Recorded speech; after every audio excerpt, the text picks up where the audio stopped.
Good morning doctor Suhas. नमस्ते, good morning. जी, कैसे हैं सर आप? I am good. जी सर, मैं व्यूअर्स के तरफ से आपके लिए कुछ सवाल लेके आई हूँ। ठीक है, जैसे कि एक प्रॉब्लम है, मेन पार्ट हमारा किडनी है बॉडी में, राइट? तो किडनी के रिलेटेड जो प्रॉब्लम्स होती हैं, जैसे मेन है हमारे क्रॉनिक किडनी डिजीज होती है, सीकेडी जिसे हम बोलते हैं। तो वो आयुर्वेदा किस नज़रिए से देखता है सीकेडी को? ओके, ठीक है। सीकेडी आयुर्वेद में वृक्क रोग में जानी जाती है और ये मूत्रवह स्रोतस का डिजीज है बेसिकली।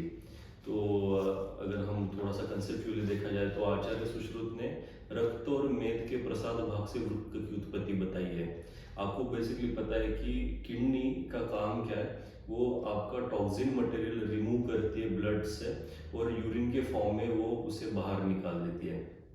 तो अगर किसी भी प्रकार से रक्त या धातु की दुष्टि होती है तो किडनी के ऊपर इम्पैक्ट आना स्टार्ट हो जाता है। इसके साथ अगर मेद भी इन्वॉल्व हो जाता है तो सीकेडी फॉर्म हो जाता है।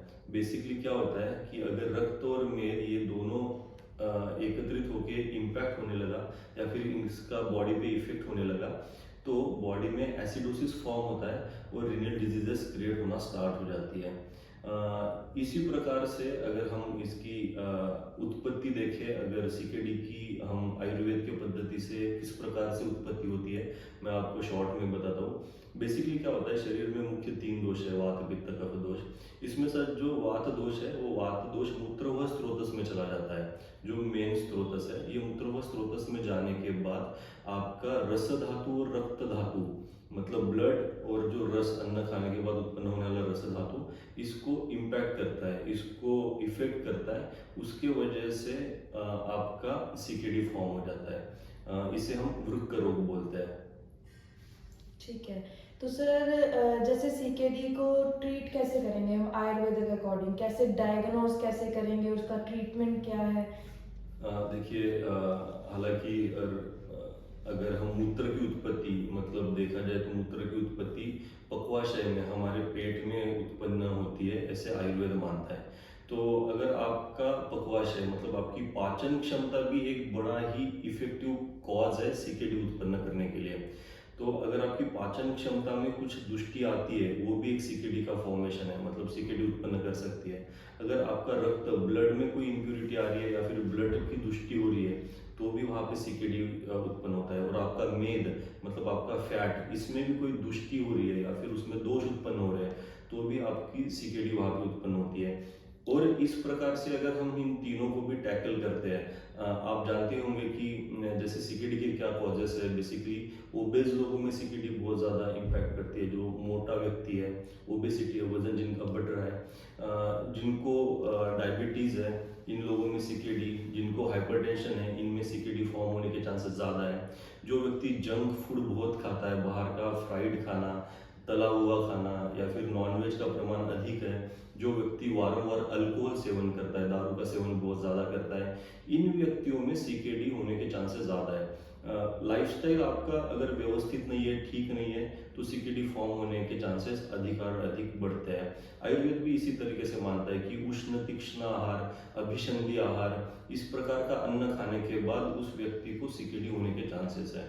और उसी प्रकार से वो व्यक्ति सिम्टम्स लेके आता है। जैसे उस व्यक्ति में शरीर के ऊपर मोस्टली लेग्स के ऊपर एंकल रीजन पे स्वेलिंग होता है, इडिमा फॉर्म होता है, उनकी क्रिएटिनिन लेवल बढ़ी हुई दिखती है हमें, यूरिक एसिड बढ़ा हुआ दिखता है, मतलब उनका रीनल फंक्शन टेस्ट इम्पैक्टेड दिखता है। अल्ट्रासाउंड में उनके किडनी के ऊपर स्वेलिंग भी कभी कभार दिखती है। तो इस प्रकार के इन्वेस्टिगेशन क्राइटेरिया से हम डिसाइड करते हैं कि उस व्यक्ति में सीकेडी स्टार्ट होना शुरू हुआ है। और उसी प्रकार से इन सिम्टम्स और कॉजेस को मध्य नजर रखते हुए आयुर्वेद अपनी ट्रीटमेंट लाइन डिसाइड करता है। आयुर्वेद बहुत सरल पद्धति से ये चीज़ें देखता है, वो सिर्फ सिम्टोमेटिक ट्रीटमेंट नहीं करता, वो देखता है कि एग्जैक्टली रूट्स क्या है। और मैंने पहले आपसे डिस्कशन किया था कि मुख्य 3 चीज़ें सीकेडी में इम्पैक्ट होती है अकॉर्डिंग टू आयुर्वेदा। एक उसकी पक्वाशय मतलब पाचन क्षमता, दूसरा उसका रक्त धातु मतलब ब्लड, तीसरा उसका मेद धातु मतलब फैट। इन तीनों चीज़ों को टैकल करने की लाइन ऑफ ट्रीटमेंट आयुर्वेद बताता है।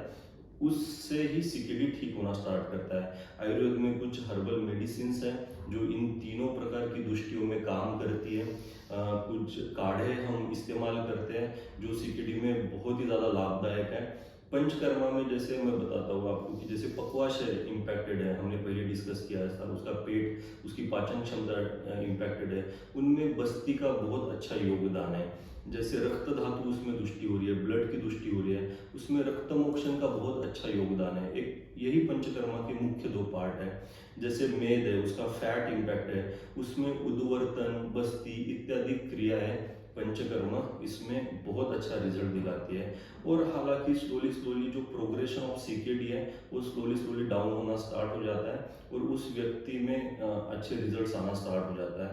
और यही हमारा रिवर्सल प्रोग्राम है सीकेडी का, कि हमें उसके किडनी के सेल्स में रिजुविनेशन ला के देना है, उसके किडनी के सेल्स रिजुविनेट करना है, यही हमारा मुख्य कार्य रहता है। उनके जो सिम्टम्स हैं स्लोली स्लोली जो शरीर के ऊपर की सूजन है वगैरह ये कम होनी स्टार्ट हो जाती है। जो लॉस ऑफ एपेटाइट है, उनका जनरलाइज वीकनेस है, इसमें उनको फ़ायदा मिलना स्टार्ट हो जाता है। उनकी क्रिएटिनिन लेवल डाउन होना स्टार्ट हो जाती है, उनका यूरिक एसिड लेवल डाउन होना स्टार्ट हो जाता है और स्लोली स्लोली इस प्रकार से सीकेडी ठीक होना शुरू हो जाता है।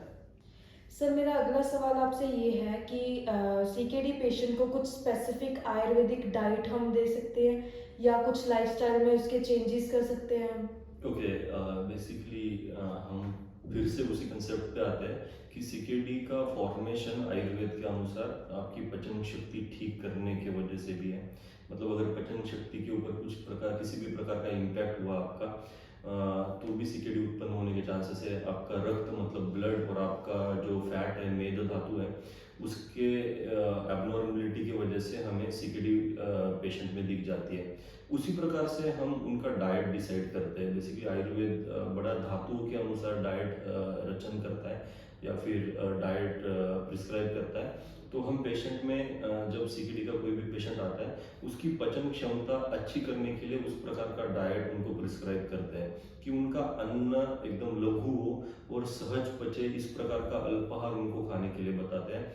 दूसरा, उनको रक्त धातु की जहाँ पे दुष्टि है उस प्रकार का अन्न में हम उनके ऐड करते चीज़ें डाइट में और ऐड करते चीज़ें। उसी प्रकार से उसका फैट, वो मैंने बताया था कि ओबेज लोगों में सीकेडी के चांसेस अधिक रहते हैं, तो उनमें फैट का डिपोजिशन ज़्यादा ना हो या फिर फैट में किसी भी प्रकार की एबनॉर्मलिटी ना हो, इस प्रकार का हम डाइट उसमें हम इंक्लूड करते हैं। और साथ ही साथ लाइफस्टाइल उनका मॉडिफाइड करते हैं। हम कुछ यौगिक क्रियाएं, प्राणायाम उनको बताते हैं और उनका पूरी दिनचर्या में मतलब डेली रूटीन में उनके क्या क्या चीज़ें करनी है उस अकॉर्डिंगली हम डिसाइड करके एक पूरा प्लान प्रिस्क्राइब करके उनको देते हैं।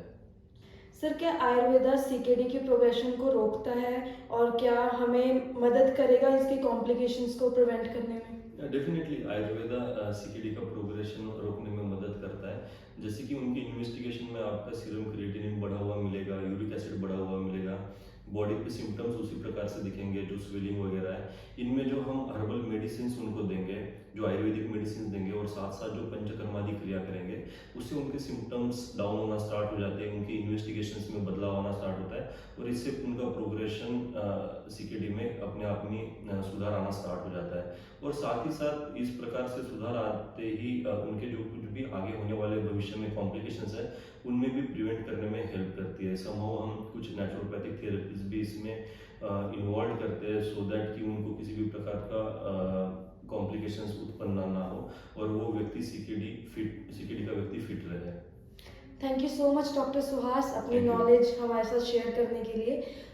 व्यूअर्स के लिए हम उम्मीद करेंगे कि आपकी नॉलेज यूज़फुल रहेगी।